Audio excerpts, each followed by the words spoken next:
Okay, geometry fans, our topic for today, we're going to start section 2-2, which is statements, conditionals, and biconditionals.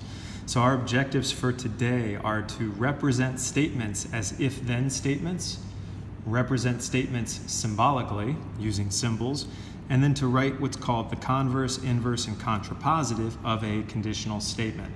This is the beginning of what we call logic. So before we start, let me give you your joke of the day. What did the traffic light say to the car? Don't look, I'm about to change. All right, we're going to start with what's called conditional or implication statements. Symbolically, we write that we use letters P and Q, and then there's this arrow from P pointing to Q. The way we read this, if P, then Q. P is some kind of statement, Q is a statement. So if P happens, then it leads to Q. So you'll hear me say this. You can read it as P leads to Q, or P implies Q. To imply something is to lead to something. Now, kind of the official way of saying it is P implies Q. That's what that arrow means. But we'll also say it as if then, or P leads to Q. Okay, so if we take a statement, statement 1, all students love math. Let's say that that's correct, okay? Or actually, it doesn't even matter. We don't need to talk true, false right now.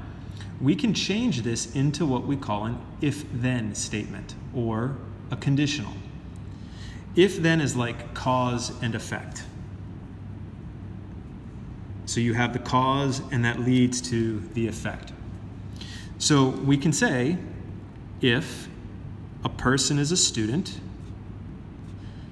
there's going to be a lot of writing in this lesson.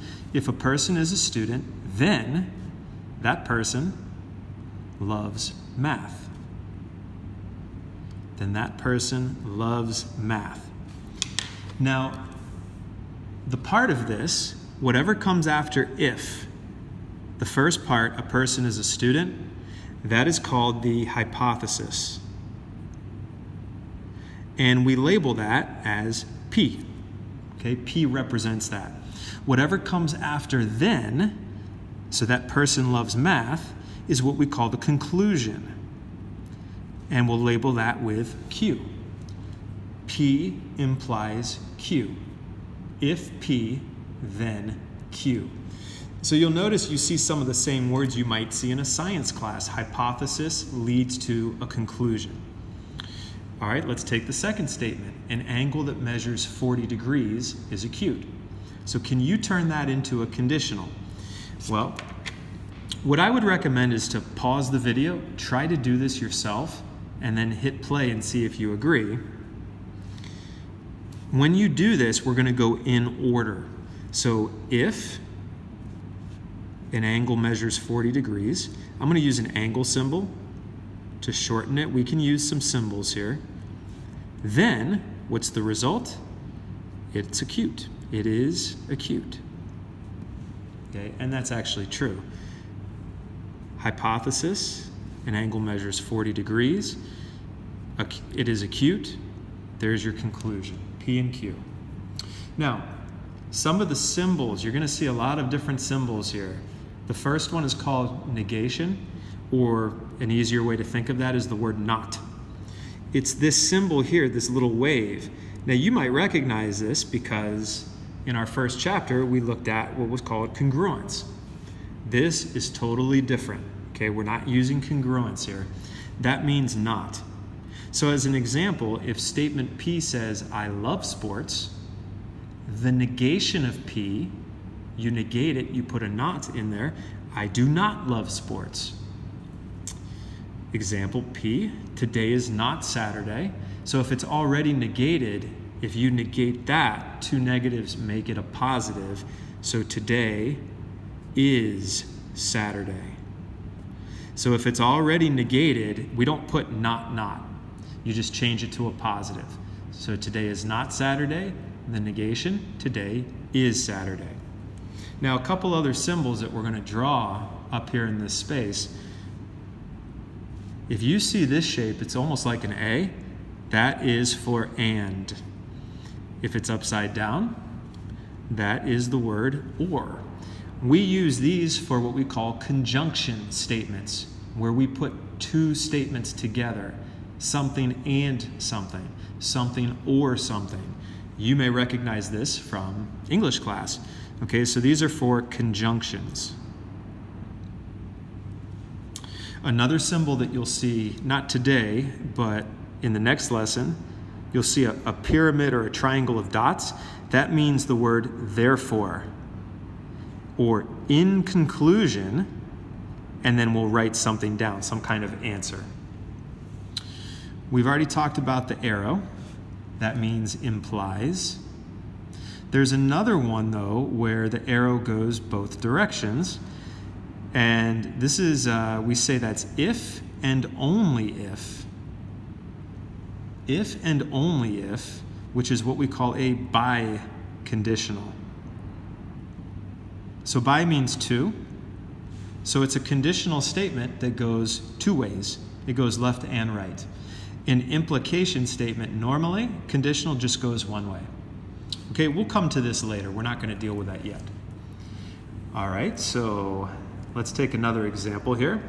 So example number 1, statement P, geometry is amazing. Statement Q, pigs can fly.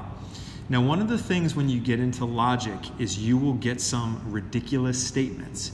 That's okay. We're not going to be worried about true false right now. Now, let's say we want to say geometry is amazing and pigs can't fly. We can represent this symbolically. So instead of writing the words, let's write it out using P and Q, because that'll be easier. Geometry is amazing. Let's match that. That's statement P. Okay, so that's P. And, okay, that's this symbol, this conjunction. So it looks like an A. Pigs can't fly. That's negated. Now, statement Q says pigs can fly. So if we're going to negate that, we're going to put that symbol in front of the Q. That means not Q. So our answer is P and not Q. My geometry students in the past, they say that looks like a squiggle, like a squiggly line. Okay, so it really means negation or not Q. All right, number 2. Beyonce is a singer. The Nationals are not good. That's my favorite baseball team. Unfortunately, they did not have a good season. So unfortunately, that's true. How can we represent the statement, Beyonce is not a singer and the Nationals are good? Okay, again, there's that word and. Now, Beyonce is not a singer. That's the negation of A. Not A.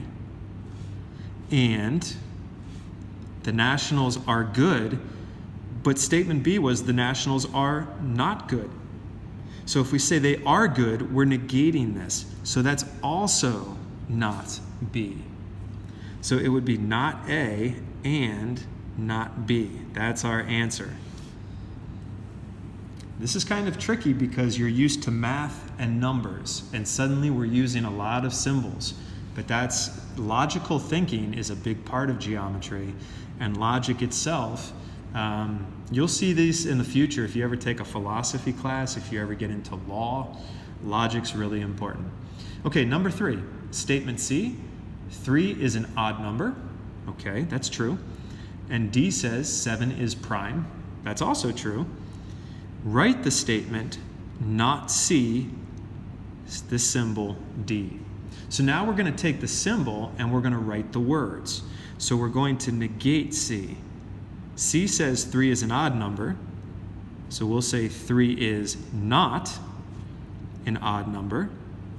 I'll just use our number symbol. Now this means or. Or is the conjunction. And then D, that's just regular D. So we're going to copy what D says. 7 is prime. Okay, so we can change words to symbols. We can change symbols to words if we need to. All right, now let's flip it over. We'll keep going here. So now we're going to look at ways that you can manipulate a conditional statement. And it's called the converse, the inverse, the contrapositive. Conditional, that's where we're starting from. That's if P, then Q. So let's say the statement says, if a triangle is a right triangle, then a squared plus b squared is c squared. Now this is actually true. That's a true statement. I'm going to write a T next to that. We're going to look a little bit at truth value in a second.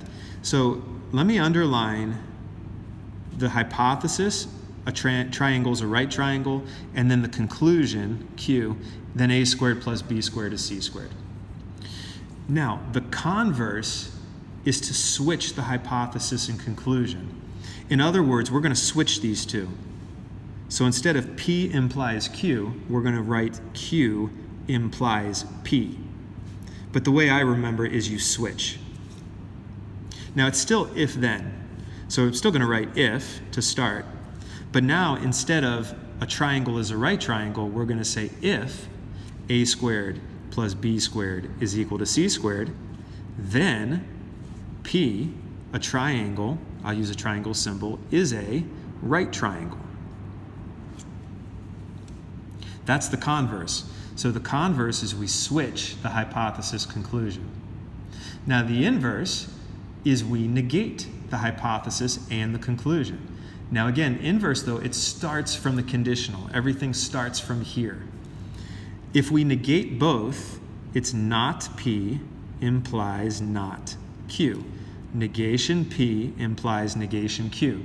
Now notice we did not switch P and Q. Converse is switch, inverse is only to negate both of these. So we would say if, now we're going to take P and we're going to negate that. So if a triangle is not a right triangle, then a squared plus b squared is not equal to c squared. Now I'm going to write that that's not equal to c squared. That's the symbol for that. Okay, so we negated both of those. Contrapositive, switch and negate the hypothesis and conclusion. So converse is switch, inverse, all you do is negate. Contrapositive is both, switch and negate. So symbolically, we take the conditional, we're going to switch these and negate them. So we'll say not Q implies not P. Okay? We switch P and Q and we negate. So we're going to write if, we're going to go to Q and negate that. A squared plus b squared is not equal to c squared. Then go back to P, the hypothesis, and we negate that. Then a triangle is not a right triangle. Okay? Converse, inverse, contrapositive, switch, negate, switch, and negate. That's how I remember it. Okay, now, last thing we'll do for this part 1 here of the video, let's talk about what's true and what's false. The conditional is true. If a triangle is a right triangle, then the Pythagorean theorem works. A squared plus b squared is c squared.